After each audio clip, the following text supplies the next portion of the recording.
Wow, this is like very intimate here. Yeah, it's a small committee. No, but it's just so close. Yeah. Welcome. We'll go back. Good to see you. Hey, glad to have you. Yes, no doubt. Don't need any. You make it a body.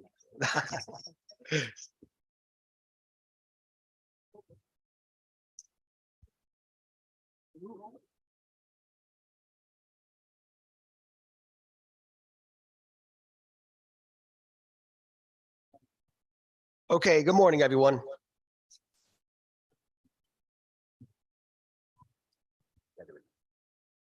This is our first meeting of the bonding subcommittee. We have a group of state agencies here today to discuss requests and funding statuses.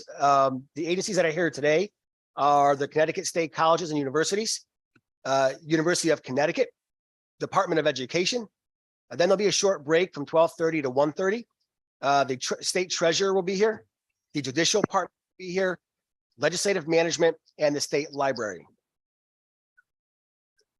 This is the bonding subcommittee. We are actually a subcommittee of the Finance, Revenue, and Bonding Committee. Legislators are often in multiple meetings at the same time. So if you don't see a legislator here, that's because they are in another meeting. So you'll see them come in and out, but they are certainly paying attention to the things that are happening in this meeting today. Now I'd like to call on our co-chair, Senator Marilyn Moore, for a few remarks. Senator Moore. Good morning, everyone. Glad to be here. I just want to welcome the new members, and I'm happy to see my ranking back with us again this year. So I look forward. We have a very robust agenda today to get through, but I think we're all up for the job. So looking forward to it. Thank you, Mr. Chair. Thank you, Senator. Now I'd like to call on our ranking members for a few remarks. I'll start with Representative Piscopo. Thank you, Mr. Chair, and welcome our Senate Chair. They say bonding's where all the action is, so I'm happy to be honored to be ranking of this subcommittee, and looking forward to hearing from our agencies. So thank you all for coming. Thank you, Representative. Senator Wong, a few remarks, please. Thank you, Mr. Chair. And indeed, as you said, we are a subcommittee of the Finance, Revenue, and Bonding, but we serve an important role relative to general obligation bonds. I want to welcome back past members, but also welcome new members. I also want to acknowledge the good collaborative relationship that we have in this committee. We're talking about bonding for important issues related to our state, and it's been a wonderful collegial and collaborative body. So I want to be able to reiterate that and continue moving forward. But I also want to extend my thank you for the past chair of the House, Representative Bohr, who has moved on, but has been instrumental in helping me adapt to this committee. So thank you. Look forward to working on this. Thank you, Senator. I also want to point out that our chair, our co-chair of the Finance, Revenue, and Bonding Committee, Representative Maria Horn, is here for our meeting. And to the senator's point, historically, the bond bill has always been done by some good bipartisan work, and that is because of the legislators who are here today. And I strongly anticipate that work will continue going forward. Okay, so now I'll call on the state colleges and universities to make your presentation to our subcommittee. And if you can just kindly introduce yourselves for us, that would be great. Hello, everyone. This is Terrence Chang. I'm president of the Connecticut State Colleges and Universities System, and I'm very happy to be here with our team today. Good morning to Senator Moore, Representative Napoli, Senator Huang, Representative Piscopo, and members of the General Obligation Bonding Subcommittee. We're very happy to have the opportunity to review the capital budget for CSCU and the governor's proposed bond authorizations for fiscal 24 and fiscal 25. I'm here today with Ben Barnes, Vice President of Finance and Administration for our system, and our Vice President for Facilities, Real Estate, and Infrastructure Planning, Keith Epstein. First, let me personally say thank you for allowing me this accommodation to testify virtually. Earlier this week, I had a medical procedure that has made me, let's say, less than mobile.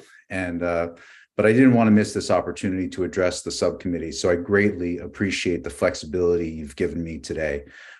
So let me just jump in and begin by saying that without a question, CSCU is Connecticut. 35% of Connecticut high school graduates attend a CSCU institution. Since 1983, CSCU institutions have conferred over 320,000 degrees and certificates. Currently, we serve 85,000 students, representing every one of our state's 169 municipalities. 96% of our students are Connecticut residents, and 93% stay in Connecticut after they graduate. Our students, alumni, faculty, and staff are a critical girder of Connecticut's socioeconomic infrastructure, with tens of thousands of professionals serving every sector of the state's economy.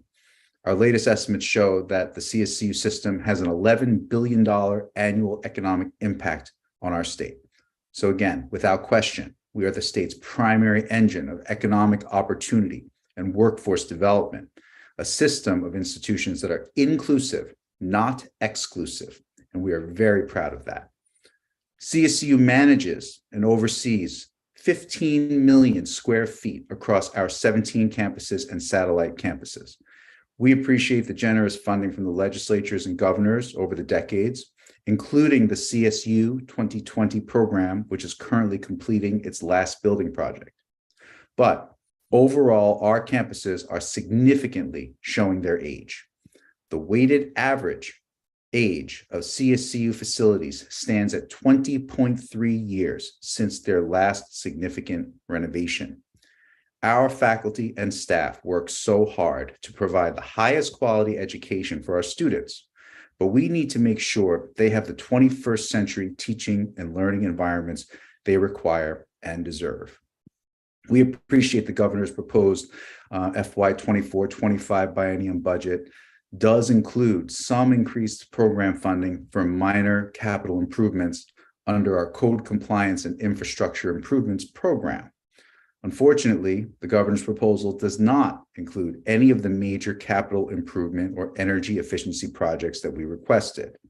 The continued delay in funding these vital projects has led to significant health, safety, and operating concerns for several of our institutions, which I'm sure we will detail in this discussion. All of these capital project requests are either longstanding major facility needs, which have been documented in campus master plans, or critical infrastructure improvements. We're here to ask the GO Bonding Subcommittee to fund all of our agency requested projects that were not included in the governor's proposal. Several of these projects have been on our list of requests for multiple years now. The need for these projects and their projected costs are only going to grow the more we defer action. Now is the time to reinvest in our students. One of the last points I'd like to make before handing this over to Ben and Keith is this. Our capital projects are directly related to our equity mission. Studies show that learning infrastructure and environment have a direct correlation to enrollment. So it is imperative that we adapt state-of-the-art technology and transform the day-to-day world in which our faculty and staff work and our students learn. One example is Capital Community College. Capital serves students from the most socioeconomically challenged communities in our state, but it is a campus wedged into a former department store building that is breaking down. This is not right. And there are examples of inequities like this across our system. Norwalk, Asnuntuck, Naugatuck Valley, Eastern, Central, and more. If our campuses are not configured for optimal learning, then what are we saying to our students? Our faculty, students, and staff deserve safe, reliable, and modern facilities that we can all be proud of. I will hand it over now to Ben and Keith to go into more details, as well as some highlights of the newly completed projects across the system. I thank you all again for your time.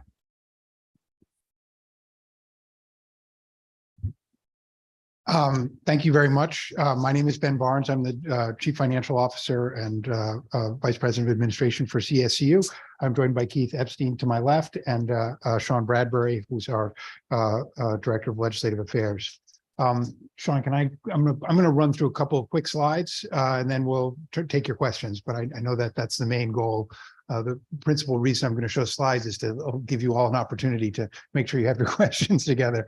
Go ahead keep going through, please, Sean. We are all over we have 17 campuses. We show our geographic dispersion here. Keep going, Sean. I think that was been covered. So this is a little bit more detail about the age of our facilities. This is the average age by component of our system. So you can see that Southern's is has a little bit lower average weighted age because we've recently completed a couple of significant projects at Southern that were funded under the CSCU 2020 program. But the average age overall across our system is over 20 years. And that includes, because there are some brand new buildings at Southern and other places, that means that there are quite a number of buildings that are very old. And I provided a list of examples. All the projects that are shown in the box on the bottom corner there are projects that we've requested funds for, either construction funds where we already have design, or we're asking for design and construction funds. And in these cases, you can see the year of original construction. These are all extraordinarily old buildings, and these are institutional buildings that get hard use over time and are showing significant signs of wear. So we're not the plan that we have before you consists significantly of renovation of our existing properties, and they are by age ready for renovation. Go ahead, please, Sean.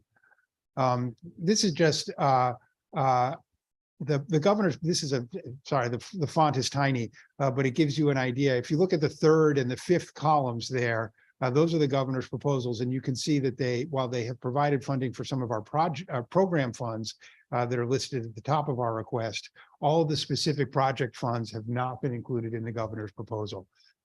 Go ahead.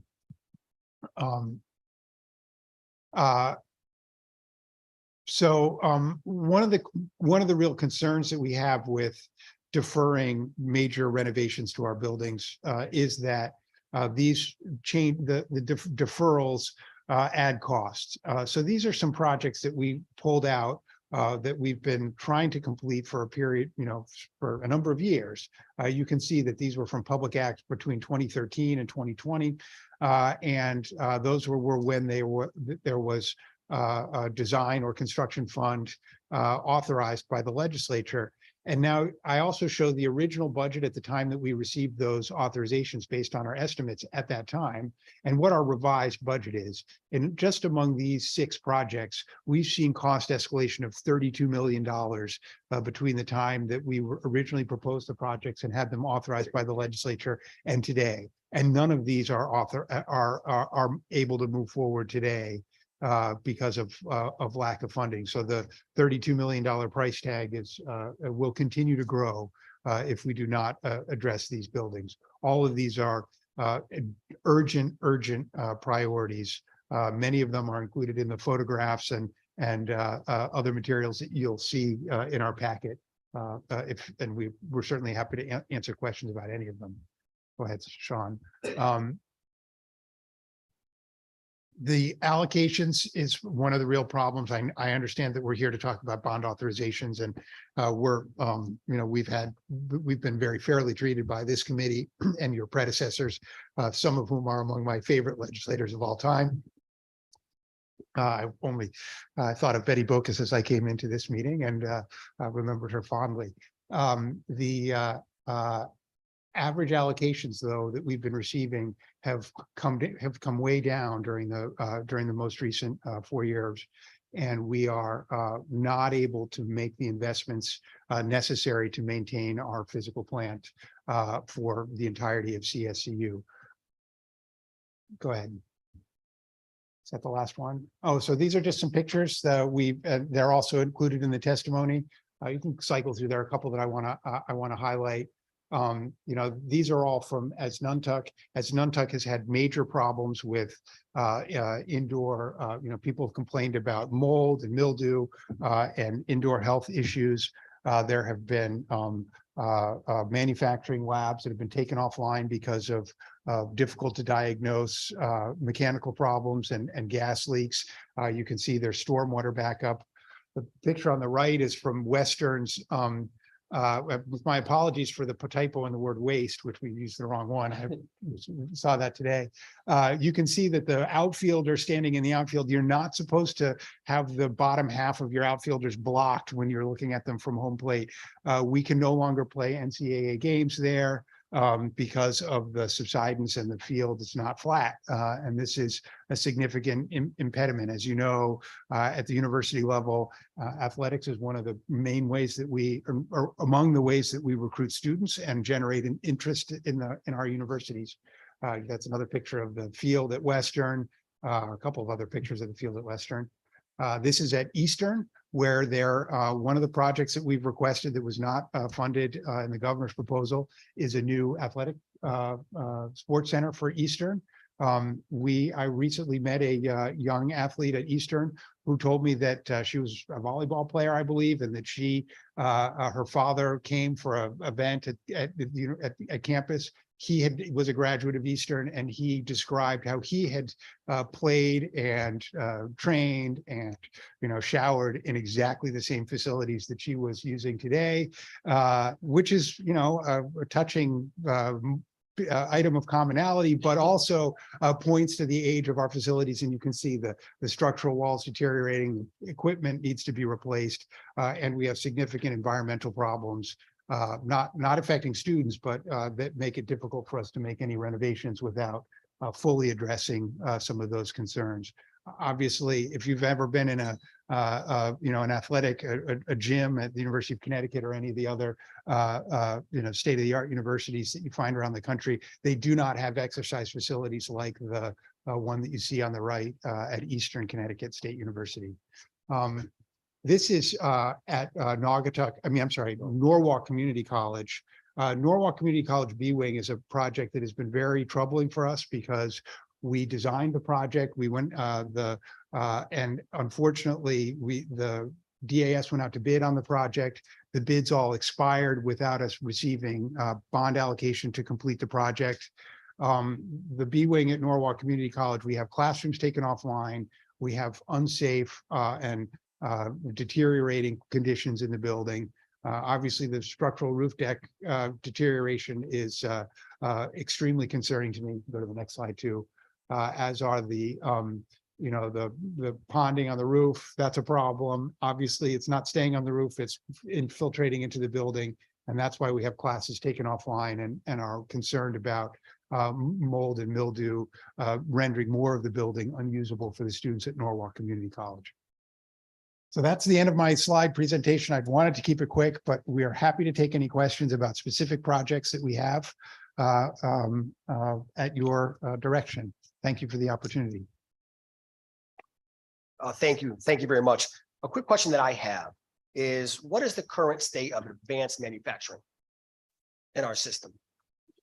In terms of its physical, the facilities that we have for advanced Yes. manufacturing? I'll let Keith run through that because it's a bit dynamic right now.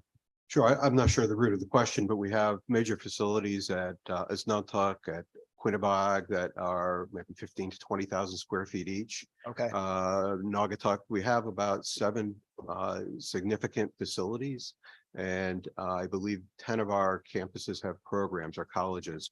We currently have a new facility for Tunxus that's it's been delayed a year because of our during COVID, the stream of obtaining equipment, but it's going to open in September, a new 12,000 square foot facility. So I think all but one campus has a program. Great. Okay. Thank you for that. Any questions? Senator Farr.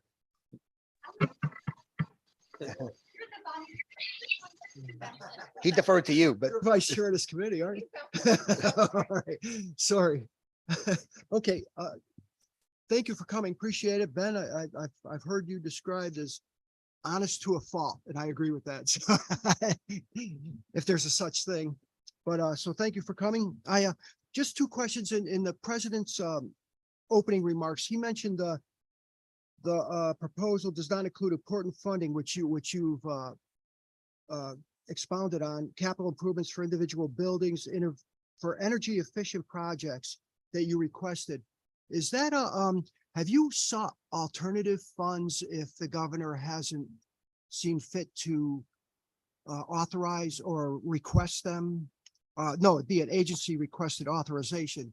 If the governor hasn't seen fit to authorize them, have you looked into other funds, those, what do they call it? Inflation Reduction Act and federal money and all that kind of stuff? Are you speaking specifically about the energy projects? Yes. Well, yes, we have used a variety of different approaches to fund our alternative energy. We have, I think, I haven't, I'm not certain of this, but I believe that we are the largest producer of alternative energy amongst state agencies. We have, as Keith can provide more details, but we have a significant program that involves the use of the renewable energy credits and other financing mechanisms through power purchase agreements and the like. We'll let Keith give more descriptions. So we've been participating in the energy efficiency market for the past decade. We have quite a few power purchase agreements for solar cells and fuel cells. We've done that. We're purchasing about 12% of our power that's manufactured at our site. Green energy. We've been unique, I think, to the state to do that. Those agreements allow a vendor to produce power at our campus at no upfront cost to us. So all we do is pay for the electricity at a rate cheaper, less expensive than the utility rate. I do want to add, though, that these programs with renewable energy credits are quickly drying up. It has to do with legislative support for some of the rec funding and also Puro support. So what Ben doesn't even know is some of our vendors are backing out of our current agreements that we're proposing new installations. The installations we have to date are going to save us over the next 20 years, $90 million. So those are big programs with no upfront money. And right now, the energy conservation funds, to answer your question, are extremely important because we do need a source of funding for some improvements. Thank you. I think my question goes specifically to what our president was referring to, and I wish him a speedy recovery. But he says it does not include important funding for major capital improvements or individual buildings or energy efficient projects. So you're saying that the governor has not authorized those. If you could point sometime I can, in the near future. there was one of the projects that was included in our request was for energy efficiency improvements. We requested $5 million and that we would use that in conjunction with power purchase agreements and other things to augment our system-wide energy efficiency program. And those funds were not included in the governor's proposal. Your point, though, about use of federal funds that are newly available under the Inflation Reduction Act or the infrastructure bill or law, I guess, that was passed over the last year. We are certainly very interested in that, and we have begun to investigate whether those funds will be available. We have not seen any of those funds so far made available for grants to institutions of higher education, but I expect that those will be forthcoming. It takes a little while for the federal government to go from passing a law to developing a program that actually provides where we have the opportunity to apply for those funds. But I expect that over the next year, we will have opportunities to apply either in conjunction with state government in general or as institutions of higher education for energy efficiency funds. I want to thank you for your presentation, and you mentioned in the beginning, and you had the budget, one of the slides, and in the beginning you showed where the governor has fully funded all your requests. I think the first probably 10 easy 10 items of your requests, the big ones, big requests. And then you cited 6. You said I counted more like 8 or 9 that the governor hasn't on alterations, innovations, and improvements, which are real important. You showed slides on those. My question goes to the unallocated, but unallocated funds. You'll see, like, let's just take, for example, the first line item. You have $46 million in unallocated. The governor has authorized both your requests for the next fiscal years. My question is, can this subcommittee take some of that out unallocated and shift it down to some of these lesser, well, it's a lot of money, but some of these other down farther, like we could take a portion of this 46 million and bring it down to like Northwestern, Norwalk, Naugatuck Valley, all the renovations that may need it for 3 million, 8 million, 1 million, and fund it that way without affecting the bottom line on our bond package. Yeah. Yes, I do understand what you're suggesting, and I'm a little bit, it puts me in a spot a little bit to answer, but I will. Ultimately, yes, we would like to be able to have funds to support both our programs, which are, sort of day-to-day, not day-to-day like maintenance tasks, but, replacing of equipment, replacing of systems, roof systems, fixing, if there's a mildew issue, a moisture issue, we would address that. But we would use our infrastructure funds to address, the capital repairs of our facilities. And we need to continue to do that, but we also need to undertake these major renovations. What's happened is that because we've had so many deferred projects, significant renovations, we end up using more of our program funds, like our infrastructure funds or equipment funds, to stave off urgencies and emergencies within our deteriorating facilities. So we are, as long as we have not yet received permission to go forward with these renovations, we need to hold money aside to address urgent repairs necessary to keep those facilities online. So we've been using the program funds because of a lack of support for our specific renovation projects. In the context of a world where we had funding for those major renovation projects, we could absolutely use less money in the program funds. We're hoping that additional program funds will be allocated by the Bond Commission this year in order to continue to meet ongoing needs. So I would, you can't take all that money. Some of that money is money we would hope that the governor would allocate for ongoing projects this year. Does that cover? Yeah, so those dollars stand for backlog. So we have projects that once we receive the funds, we'll move forward on. Saying we give back money is like robbing from Peter to pay Paul. Somebody else will suffer in our system.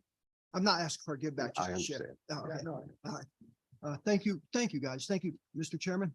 Thank you, Representative Farr. Thank you, Chairman. Hi, everyone. Nice to see you. I apologize for being a few minutes late, but I did look over the PowerPoint ahead of time. So I had a couple questions that I'm not sure if you covered, but I'm hoping they're pretty quick. To this point of deferred maintenance, do you all have some form of capture of how much you're spending on deferred maintenance right now for overall system wide? Because I think that's just helpful for us to understand versus these investments that we could make. Sure, we know how much we're spending. Great. It's most important, it's what we need to spend. So we do keep a 10-year program list of all our needs. And so we do have a backlog. So what we ask for is about $20 million a year for the colleges and another 20 million plus for the universities, which those are the type of funds just to keep us kind of in an equilibrium. Okay, that's very helpful because I think for all of us, often when we're thinking about making these investments, knowing what those deferred maintenance costs are very helpful. And so if you all have any more detail around those deferred maintenance costs that you've spent over the years, I think that's just helpful for us to see in writing as well to kind of make that clear comparison of what. So just what it remember looks that like. our expenditures are a product of what was allocated to us. Correct. And not a necessary a dollar amount to what's needed. Yeah. But we could provide anything you Yeah, need. I understand. Yeah.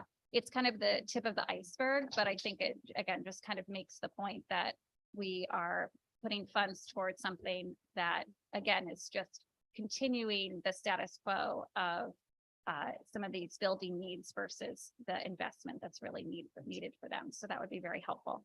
And then secondly, I noticed in the breakdown on page 8, there had been this unallocated balance of the $10 million for childcare centers. I know that in the Higher Education Committee, we had pushed out a date that the system is doing around a study of childcare needs and childcare centers. And I just was curious for you all if there was a reason behind not putting any dollars in this line for your budget, for your request moving forward. That we have the $10 million authorized, but has not been allocated. Right. So adding to that authorization in the absence of, I mean, both things have to happen before we can make any improvements. So we would happily use the $10 million that's already been authorized to improve childcare centers. And based on that, we might ask for money for a second phase, but asking for a second phase of funding for that particular project while we have so many urgencies, like the D-Wing in Norwalk or other projects that don't have that are not moving forward and are creating danger to our students in some cases.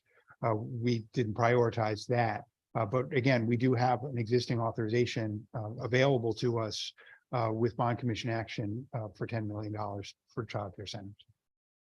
And I'll just add, I do know that our chief of staff, Alice Pritchard, is working closely with Commissioner Beth Bai at OEC on implementing that. So some of the early challenges are just identifying like our expansion of childcare centers on our campus. Most of the challenges on the operating side, not necessarily the facility side. There are some facilities challenges, but even lining that up, we need a plan as far as identifying where we're investing that, what areas actually have facilities challenges that need to be addressed, lining up, actually accessing those bond funds. We're still working on it. We fully intend to use that. It's just going to take us probably a little bit longer than the first year of having those funds available. So, but that's part of the report that we'll have for you all in higher ed, is identifying our pathway forward on all of that. Okay, that's very helpful. And just hearing again how you all might be utilizing those $10 million. And that seems like that might meet the most immediate need.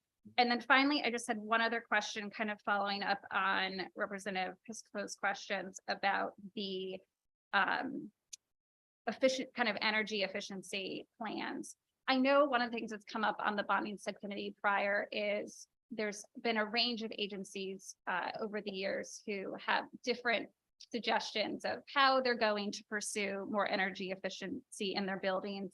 And some entities have engaged deep in that process and some haven't. And I just wanted to kind of have a sense of if you all have engaged with deep on some of your planning here, because I know that they certainly want to make sure that they're reaching towards some of these goals for all of our state buildings. Yes, we have engaged with deep. I don't know if you heard, I won't repeat it, what you heard. I talked about earlier, our fuel cells and our solar cells. Yeah. So we are very active in our programs and very active with the state. Great, thank you. It was more just making sure that connection's being made, because they Yes. certainly are wanting to make sure that they're kind of engaged in the planning with all of these agencies. Yeah, So it's helpful to know that. We feel we're leaders in the state, and we're doing some very good things for the state to lower our operating expenses and lower our greenhouse gas emissions. Great, thank you all. Thanks for answering those questions, and I appreciate. Thank you, Chair. Thank you, Representative. Senator Wong.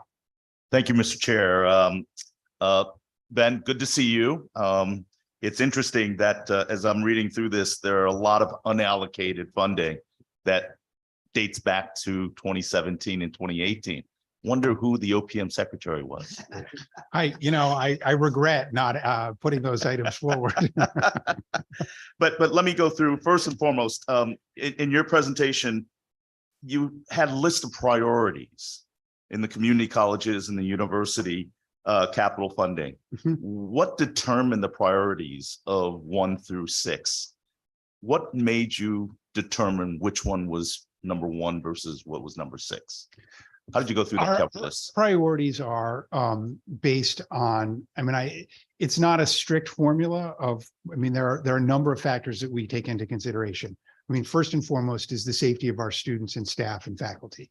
And there are a number of the projects that we pointed out where that is, you know, I mean, we've taken classrooms offline at Norwalk Community College as an example. We have, I think, intermittently had sections of our building or facilities unavailable to students at as Nuntuck because of potential safety concerns. And so areas where that's a concern, either, you know, the health of our people, you know, with there's water infiltration causes mildew and indoor air quality concerns, or other hazardous materials that are used in the building of older buildings that we're concerned about that impacting the health of our students.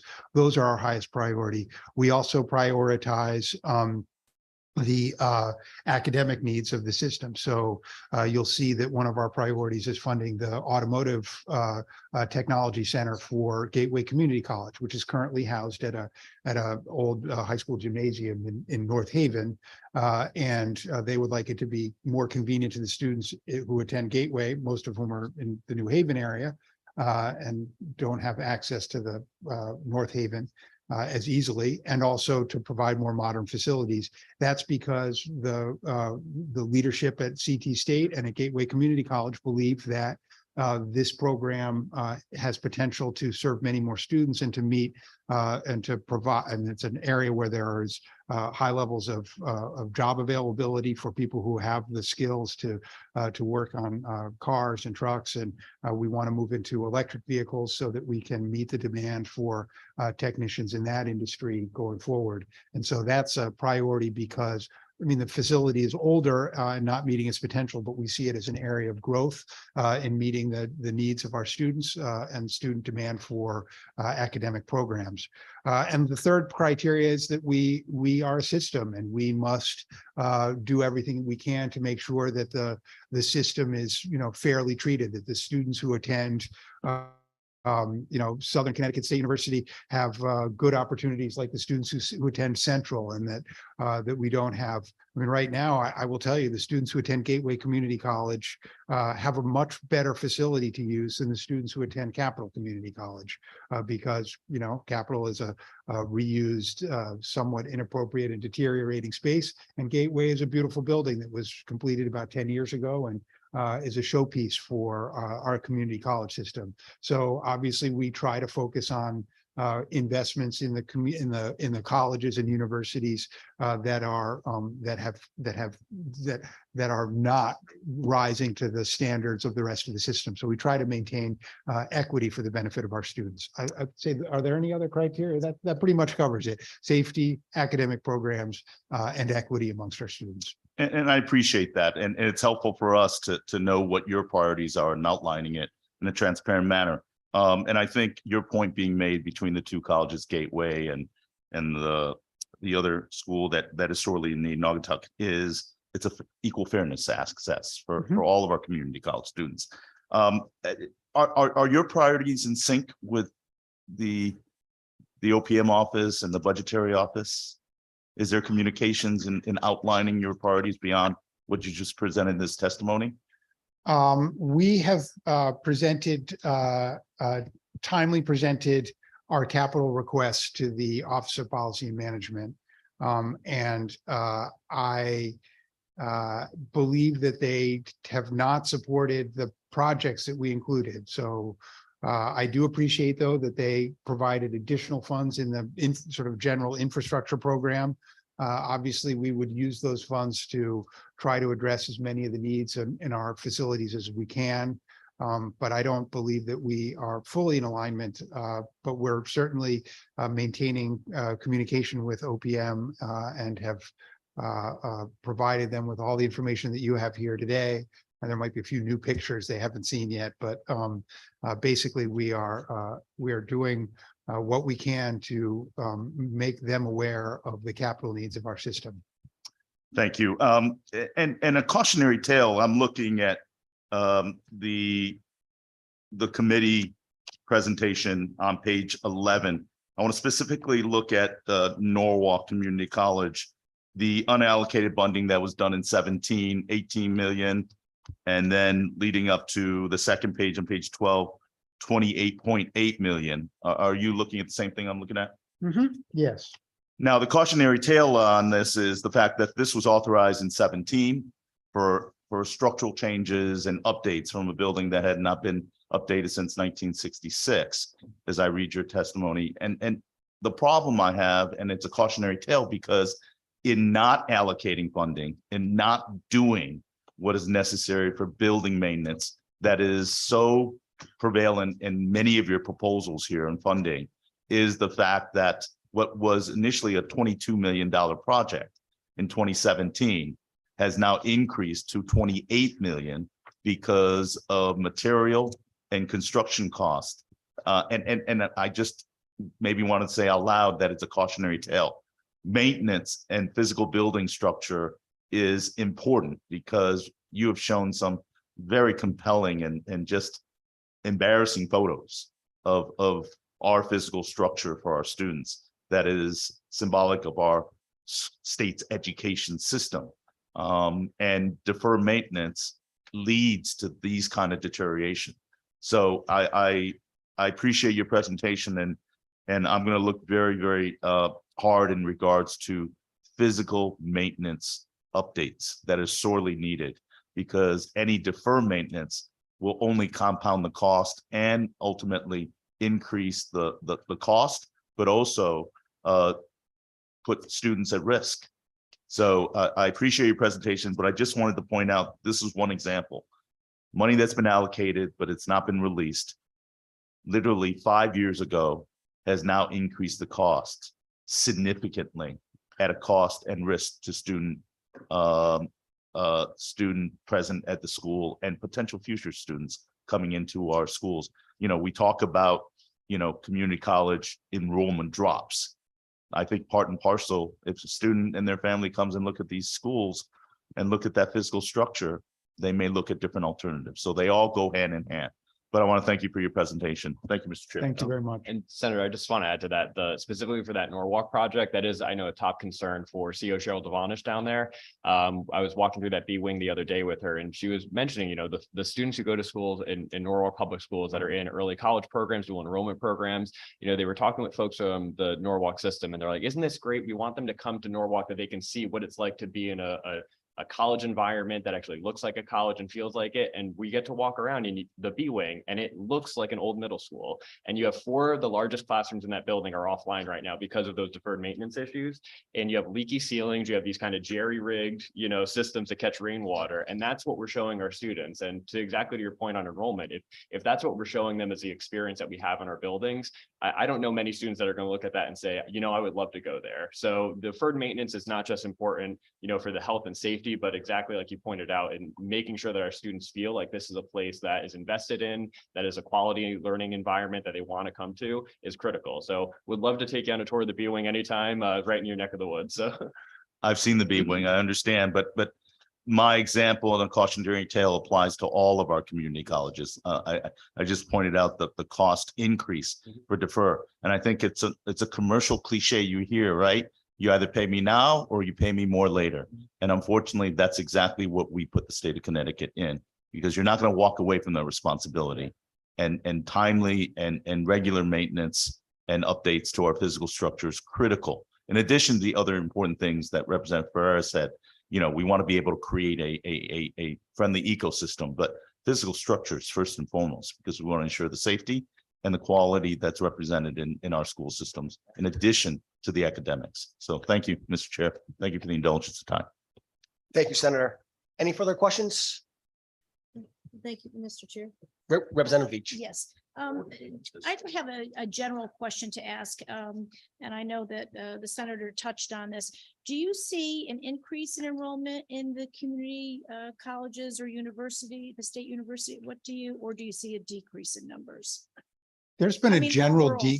during the there's a long-term gradual and not so steep, but a gradual decline in the number of graduating seniors from Connecticut public high schools. That's a national trend related to, you know, generational demographics.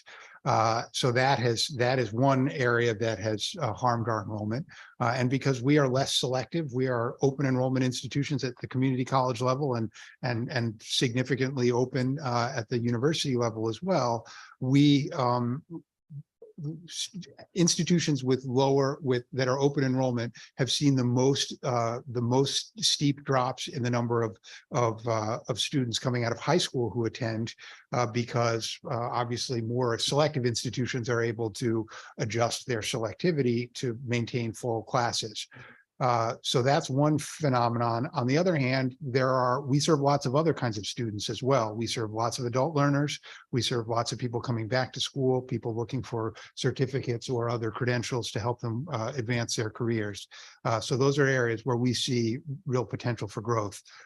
We have had the pandemic then, of course, also had some sort of profound impacts on people's decisions about how they want to run their lives. And one of the outcomes of that was a steep drop in enrollment across the board in higher education.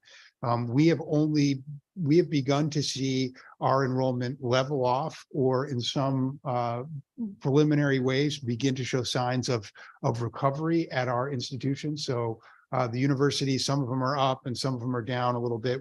But we're basically stable enrollment at the university levels, and we've started to see this spring's enrollment at the community colleges is positive and has signs that we think we will be able to build on and continue to see growth.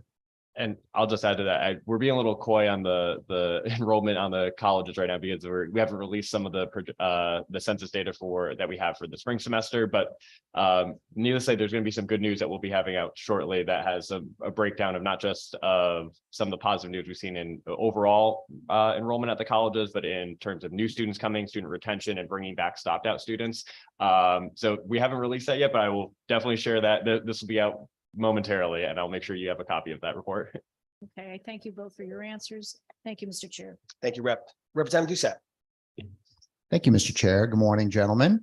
I have a question. Hopefully hasn't been covered, probably hasn't been covered, but I was a little late coming in on a relatively small line item, the Manufacturing Education Fund. And Sean, this is something we worked on for a number of years. I was pleased, although I was sort of surprised. I lost sight of what was happening there. That half of that, the 2.5 million, has been allocated and utilized. So my first question is, where was that allocated and utilized? So the education funds for the high school students, is that what you're? Correct. It's Manufacturing Education Fund. It was a $5 million authorization, and it looks like there was a 2.5 million allocation in CY22. None of those funds have been allocated to date. Okay, so maybe I'm reading that wrong. We have allocated our manufacturing funds and have received allocations of those funds, but not for the high school students. We're working with the colleges, especially Capital Community College, to develop a program for those funds. Okay, so yes, it looks like, it was December 2022. And it says was provided, this is from our report through OFA, to support the development of a new high school student program at Capital, right? And provide for potential program expansions at the new Tunxus and Middlesex programs. So is that accurate? That's correct. Yes. Okay, Yes. and what's the anticipated timeline for that? Tunxus opens their program in September. Middlesex is an ongoing program that they are expanding, and they're expanding. They use space at Vinyl Tech. They're expanding their space, and we're in the planning phase right now for Capital. Great. And do you know which schools they'll be partnering with, which high schools they'll be partnering with? I do not know. Okay. All right. Well, no, I'm encouraged to see that used. I think that's an important program. It's relatively small in scale, but an area that we hear there's high demand for. Obviously, you have the certificate programs in the community colleges, and we, I think we want to be strategic about how we roll that out. And I also want. Part of the discussion had to do with, in terms of the high schools that we're partnering with, whether we go for the comprehensive high schools or the technical high schools. I think this program was envisioned as one where we would partner with the comprehensive high schools, and certainly want to see things happening at the technical high schools, but recognizing that the technical high schools perhaps have more resources specifically for manufacturing. Whereas the comprehensive high schools, I think, need and would benefit from these sorts of partnerships with the community colleges. So yeah, keep up the good work there. Keep us updated. I'm curious to know about that. And then again, we have an unallocated balance of 2.5 million. Certainly, I would be open to adding more this year if we think that we will be able to use it, because I think it's very impactful, and that money can go a long way. So yeah, any follow-up that you have on the specifics of what we're doing with that would be appreciated. Yeah, we'll get to that information about what specific high schools that they're partnering with in those Great. programs. Great. Thank you. Thank you, Mr. Chair. Representative. Any further questions from members in the room? Okay, we have some members who are on Zoom who would like to ask a few questions. I'll start with Representative Meskers. Thank you very much. I apologize for not being here today, but I was stuck in a very long meeting yesterday and had to come back through the storm. So I decided I didn't want to be on the roads today after yesterday. So I'll start off with an observation, which is probably at the margin of criticism. I sit here in Greenwich. I'm pretty familiar with Norwalk College, Community College. I love what they do. I love what you guys do. So first, I am supportive. I haven't been dragged around on a tour, and maybe I missed the invitation, and I'm not sure if you've done one for the Fairfield community to talk about your needs on infrastructure there, because I think that you would garnish our support. So I guess it's a suggestion and a warning, get us involved, let us see those facilities generically in terms of upkeep. In terms of your presentation today, I guess the total ask is about $223 million. Is that what I'm led to understand?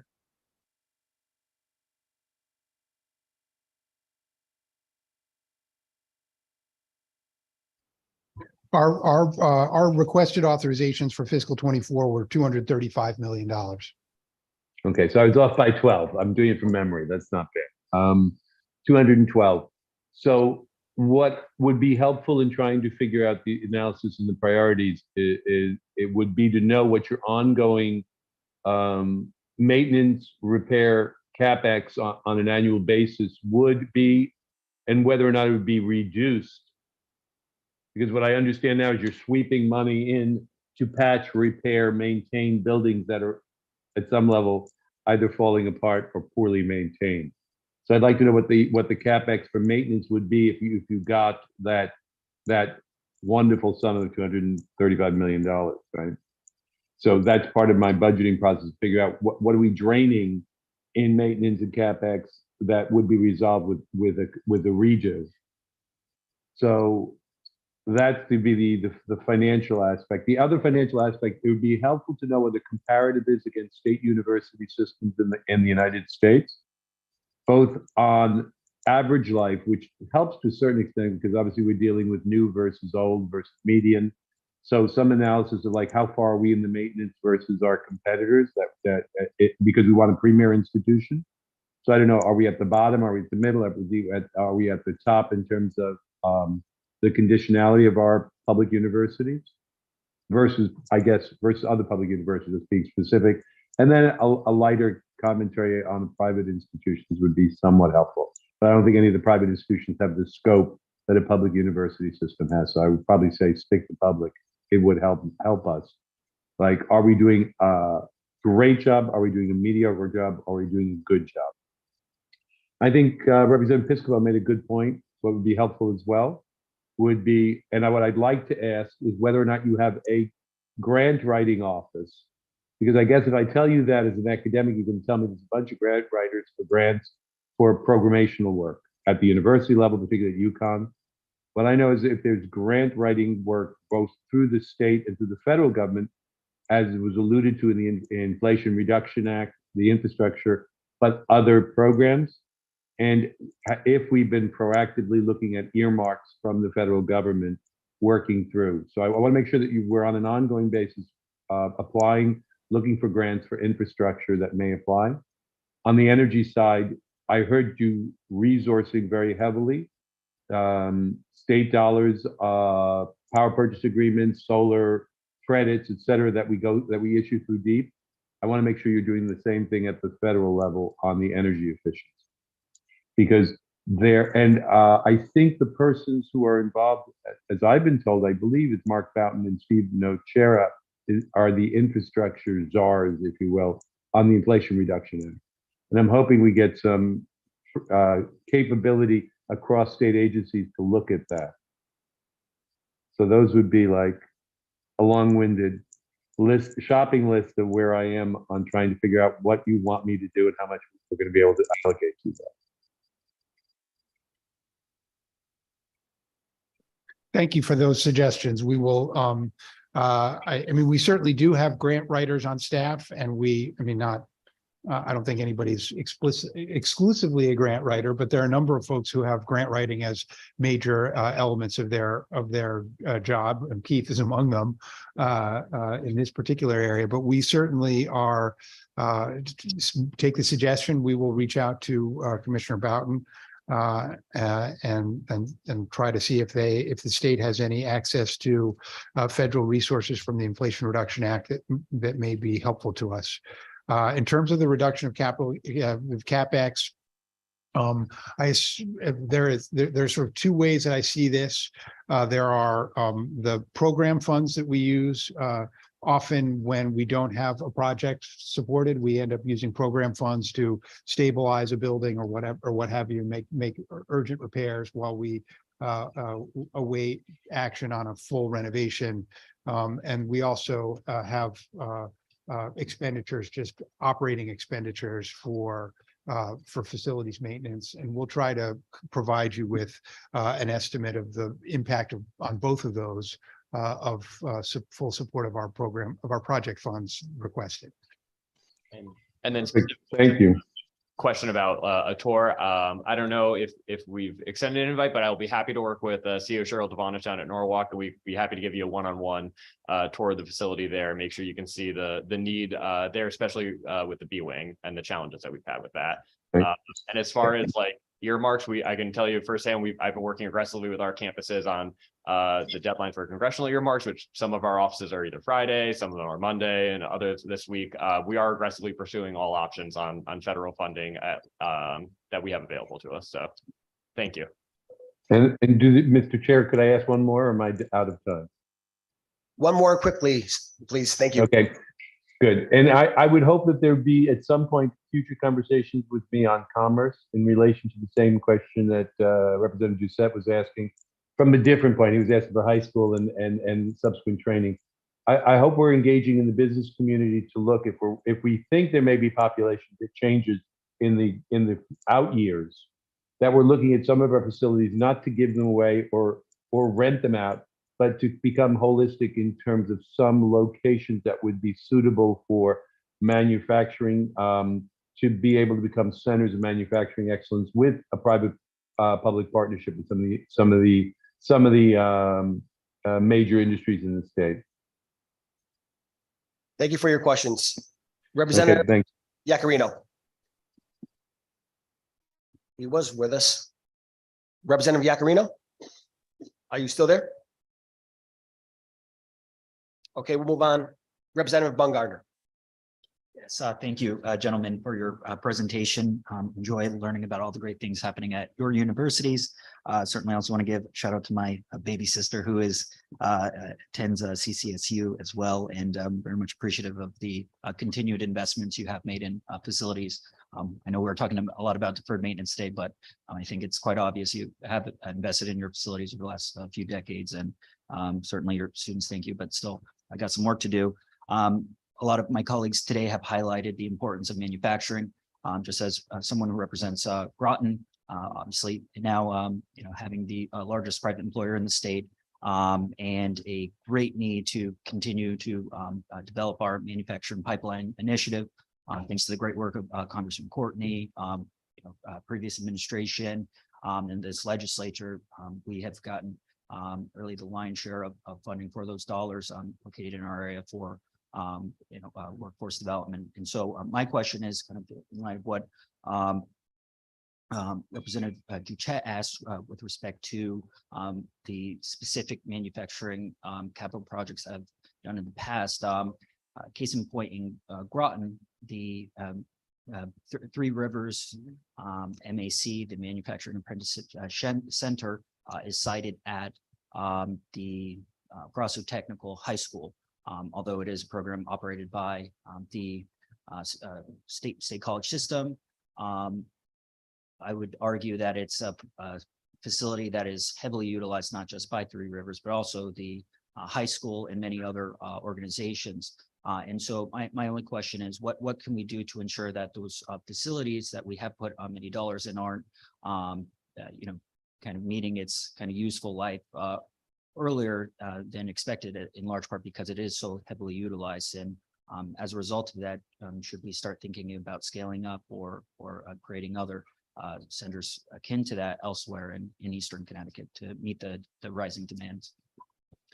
So the advanced manufacturing funds that we have that are approximately $3 million annually that we ask for an allocation of, those support the program quite well across our system. Supporting that program is primary.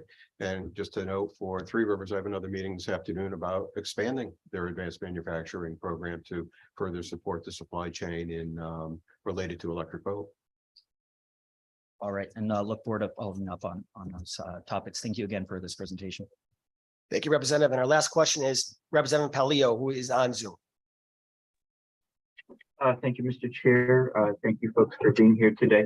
Ben, you mentioned a little bit about Gateway Automotive. If you can just talk about the possible move. I know, obviously being a New Haven native and having Gateway in its new facility since 2012, probably took about 10 years before that with planning and acquisition and site plan and everything else that had to go along with that process. An update on that possible move as you started to talk about from North Haven before. Sure. We have, this has been a priority of the system for a number of years. We have explored, just prior to the pandemic, public-private partnerships. We went so far as to put out an RFP for a private developer. We were not successful in identifying a good opportunity through that process, in part because the pandemic came and the real estate industry became somewhat spooked, appropriately, I understand. But we're now in active discussions with the city of New Haven. We own or control, the state owns the former campus of Gateway, which is on Long Wharf, right there next to the Regional Water Authority's headquarters. That whole part of New Haven is subject of a major master planning effort by the city, who is looking to make major improvements to the Long Wharf area. And they are very interested in both using the real estate that currently we control there, but also including a new automotive facility within that redevelopment. So that's a very exciting prospect for us. We would be very pleased to work with the city and to have that facility be there. There's a lot of potential synergy with the Regional Water Authority, who operates a large fleet of trucks, as well as with the city at that location, and the Board of Ed, et cetera. However, we're also seeking allocation of the funds that we have authorized for the project. And while we're happy to give the city an opportunity now to pull together a development that is larger than what we need, but that would include not only our facility, but also, healthcare or other facilities, commercial facilities at that location. We're very happy to be engaged with that process. But we also are prepared, if that doesn't move forward or doesn't move forward in a way that meets our needs, that we are prepared to develop that location with the funds that we are awaiting allocation to produce the facility on a standalone basis as well. So I expect that by over the next 6 months or so, it will become very clear whether the city is able to move forward with a larger development, including our needs, or if not, then we will proceed through design and implementation of a standalone facility for for the Gateway Automotive Program. We think it's a great program. It has a lot of potential for growth. There's a lot of demand from students. There's a whole new industry of electric vehicles that is really key for us to support. We've had conversations with the Department of Transportation and CT Transit about potentially training their workers to maintain the electric fleet that they are in the process of converting to. So we think this is a very exciting prospect for the community college. Yeah, I'm sorry, Mr. Chair, if I may, I realize we're running short on time, but I want to just add to what Ben just said, because the Gateway project is really symbolic of so many things in terms of what we're trying to do here. You know, we don't believe that there is such a thing as facilities planning versus enrollment planning versus academic planning or student life planning. Everything affects everything. We can't do planning in silos. Our goal is to serve as many students within our state's public education system, within our education system at large, to educate and train as many Connecticut residents as possible, to keep them in state, and ultimately to also expand our enrollment base to reskill and upskill as many Connecticut residents who will stay here, live here, work here. As Senator Huang was speaking, I had the thought that, you know, where we invest shows our values. You know, we can expand manufacturing, we can connect more to that industry, but we can do the same in IT, business, education, healthcare, and that is exactly our ambition. That is exactly our goal. We have an opportunity to create an incredible new paradigm for regional public higher education, but we cannot do it without investment in the fundamentals that are going to move us out of a deficit mindset that literally casts our system as a second-class citizen. When I look at some of our facilities and I see those pictures, it is so upsetting to know that our students who would literally not be served otherwise without our institutions and our dedicated faculty and staff who are killing themselves through the pandemic to serve these students. And we are giving them those kinds of environments to work in and live in. We are a minority system. Our students deserve better. And so we will provide every bit of information, data, analysis, and historical spending patterns, or any data you need, because we so passionately and firmly believe that this investment is absolutely critical, not just to our state and the economy, but just to the well-being of our people. So I appreciate you tolerating my plea, but I feel that this is so important, and we cannot disaggregate our capital investments from our people, because that is exactly what supports our people. Thank you for that. And our last set of questions comes from our co-chair, Senator Moore. Senator? I know we're running late, but I just want to say, Mr. President, I appreciate your last comment, because it summarizes why we are here and what we need to do. And I so much appreciate the words that you said, because we do show who we are by where we put our money. And we cannot let this fall behind if we're going to be who we are. So thank you. Thank you, Mr. Chair. Thank you, Senator.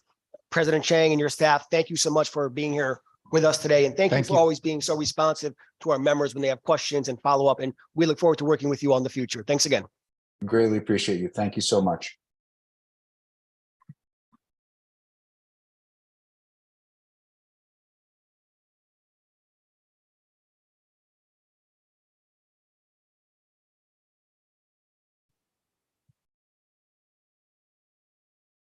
Okay, so our next state agency is the University of Connecticut.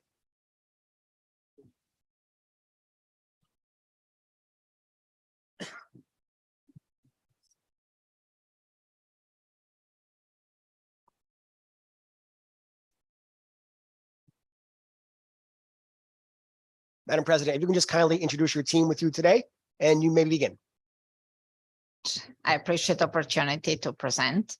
With me on the right is Jeff Gagan, the CFO of Yukon Health in Yukon, and the Dr. Bruce Liang, interim CEO and Dean of School of Medicine at Yukon Health. So if you are ready, we are ready. We are ready. Thank you. Thank you. Thank you. So we would like just to present a few slides about UConn, our big picture and vision for UConn and our state and for education. I would like to share this slide that we hit the record historic high of 48,000 of applications this year.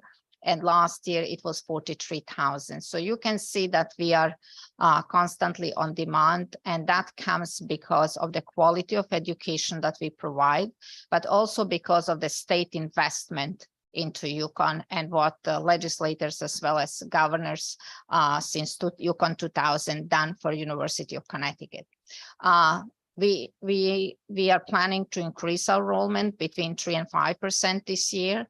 We are facing the challenges of not having enough rooms to accommodate our students on the campus. We have South Campus under development, but it's not going to be open until the fall of 2024.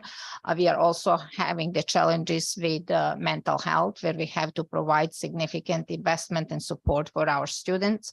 So I want to bring to your attention that out of 24,000 students that we educate at UConn, 8,600 are first generation of the students, and we change their lives. And we provide 15,000 students receive the financial aid from UConn. So for us, it is investment in the future of Connecticut. It is investment in the workforce and educated workforce that can move our economy. Connecticut is intellectual engine. I know that our time is limited, but I just want to bring few numbers to your attention. 53% of engineering workforce are UConn graduate. You heard the electric boat CEO talking about 20% of his workforce is from UConn. 35% of School of Medicine graduate practice in Connecticut. 62% of School of Dental Medicine. And more than 43% of judges are in Connecticut and UConn graduates. Next slide, please. So what is our impact on Connecticut and Connecticut economy?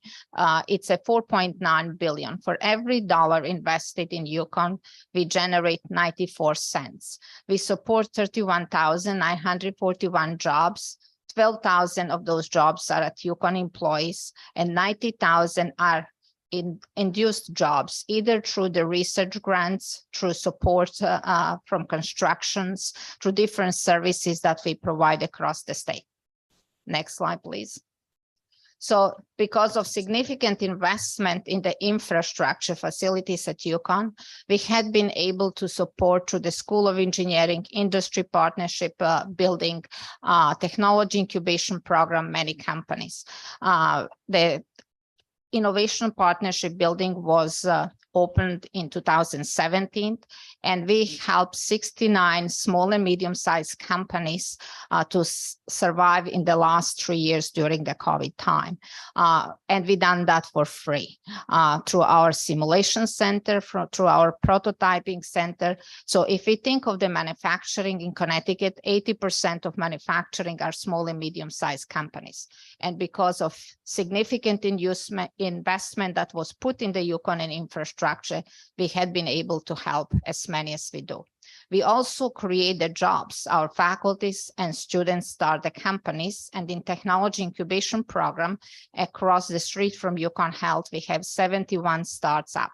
And those 71 in past 5 years, we graduated about 103 companies. What happened when we graduate those companies? They go across the street and they expand and they grow the jobs, or they move to New Haven. Those are mostly medical applications and biomedical companies.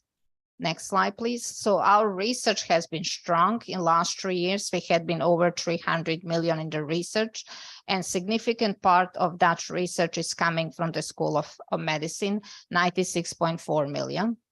Next slide, please. I will now ask CEO Bruce Liang to talk about the UConn Health and what we cover under the UConn Health. Thank you, Madam President. Good morning, everyone. Thank you very much for meeting with us. So UConn Health is the only public academic medical center in the state. We have 3 missions: patient care, education, research, and innovation. We have clinicians.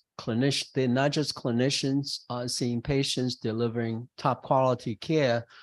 They also educate the next generation of doctors and dentists. As the president mentioned, we're the leading source of future doctors and dentists who stay and serve the state of Connecticut. And that's the role of clinician educators. And we have clinician scholars and clinician scientists. And so they also see patients, but they carry out cutting edge research as well. And every mission is leveraged to the maximum of each other's strength. So this integrated approach give us the best use of resources. Next, please. And about 1 out of 4 patients are Medicaid patients, and we are dedicated to their service with equal access and quality of care. The dental clinic is one of the largest providers for Husky and Medicaid patients, and we do take care of a lot of them on a daily basis. Finally, next slide.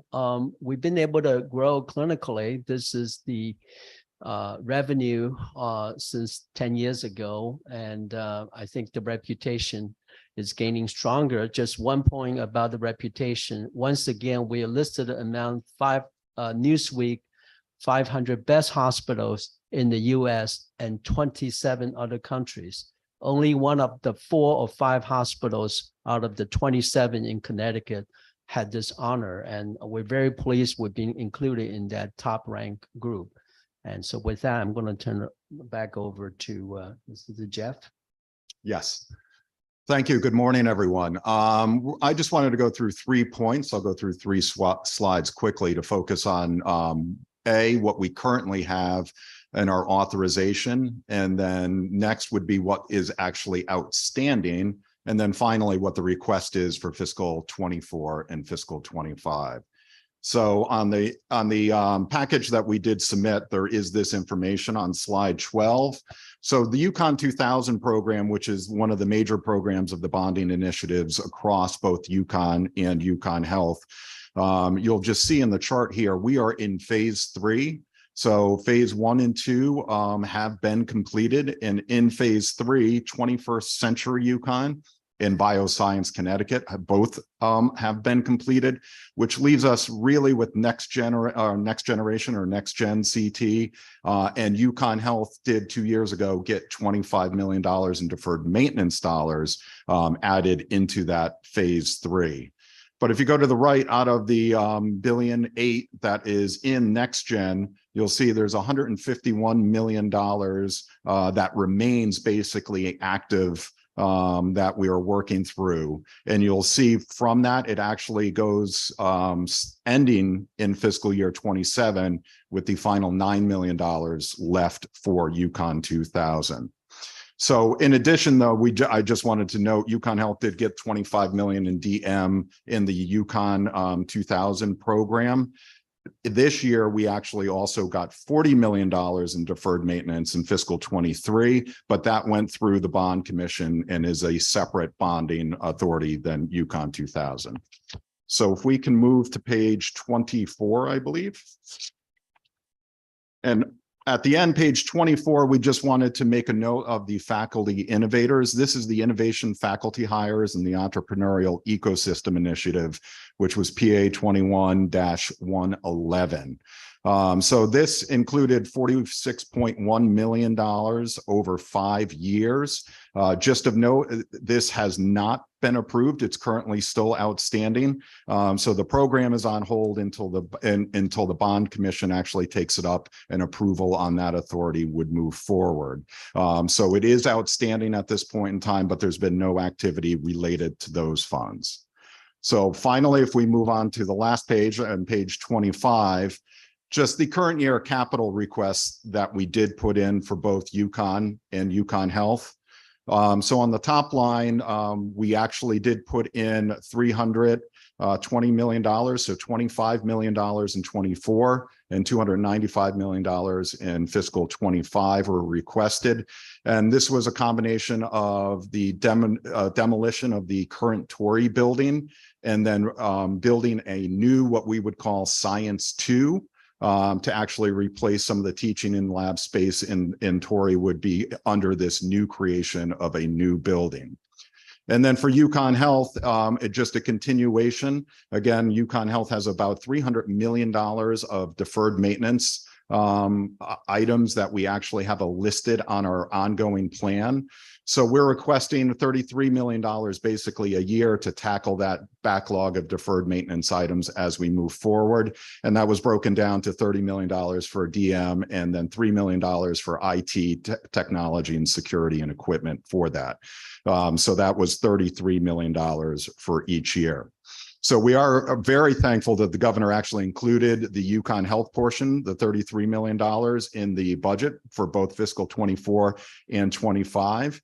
And while the $320 million was not included, currently we are focusing on the operational budget and just wanted to make a note that we may revisit this request again in the next or future legislative sessions. So with that, I will end our presentation and turn it back over to you, Mr. Chair. Thank you very much. A question I have is there funding for Yukon 2000 programs that are outside of GO bonds? So the Yukon 2000 programs are made up. There are some internal revenue bonds that we actually had. And if you take even on Bioscience Connecticut, there was just a credit tenant lease that was actually built into the overall program. But the GO funding is what we report back specifically for that. So there are additional funds operating and others that go into the projects also. Thank you. Any further questions from members? Senator Wong. Thank you, Mr. Chair, and welcome, Dr. Merrick. Take me through in regards to a lot of the request is deferred maintenance, and we've talked about it even with our community colleges. It's money that is needed and properly spent to maintain the structure. For me, I want to focus more on moving forward of what the future holds and what this GO bond connects to the innovation that Dr. Merrick is so very well known for. What does that correlation of general bond funding tie into the future and innovation and education that is so critical for the continuation of the excellence that we're striving for at UConn? Thank you, Representative Wang, for that question. As I already alluded, without state investment, we will not be university that we are today. So when we want to recruit renowned experts or in research or entrepreneurial faculty, we have to offer the facility and we have to offer the equipment that they can be successful. So the first thing that every of those faculties that when they come, they will come on the tour of the facility and say, I can be successful at this place in order to grow my company. I need this kind of equipment. Can you provide or not? So for us, investment in facility, in dry labs and wet labs is very important. So under the Connecticut, we developed that building on the Farmington 400, and that's why we could host 100 companies. Some of those companies came from MIT, some of those came from Harvard, some of our UConn faculty and students companies, and many of them had been successful. And some of them are grown. So since interception of that technology incubation space, some of those pharmaceutical if you can help me, Bruce, with some of those that graduated, they move now to New Haven and they recruit more than 500 people. So if we think of the ecosystem and creation of the future jobs and high value jobs, that kind of investment is going to pay off. And we already seen that. Frequency Therapeutic is the name of the company. It just hit the home. But, you know, we have one of our student graduate now has the company for the treating of the PET tumor. And she's in our incubation space. She recruits 30 people and she's so successful. She generates the revenue and now she's going to graduate and move across the street. So the infrastructure that we provide, the technologies, the leveraging that those companies need to have in order to grow is instrumental for them to remain in Connecticut. And this is what we provide as a high educational institution. So absolutely investment in facility is essential for the future jobs. Thank you. Just a word about the frequency therapeutics. which is a spin-off of MIT scientists. Why did they come to Connecticut? Because of all the innovation building that's connected with it. And so what they discover is a little drug put in the ear to stimulate the hearing cells so people can hear better, hence the name frequency therapeutics. So people don't need to have hearing aid or worse situation, a cochlear implants, a drug that can be placed into it. It's in advanced a clinical trial right now. So if it works, it's going to transform the area of hearing, especially for the elderly. Well, the Bioscience Initiative in collaboration with Jackson Labs and the early innovation in stem cell and personalized genomic medicine, it is the little engine that is getting bigger and bigger and could in Connecticut. So that is one aspect of which UConn is innovated and world leader in that.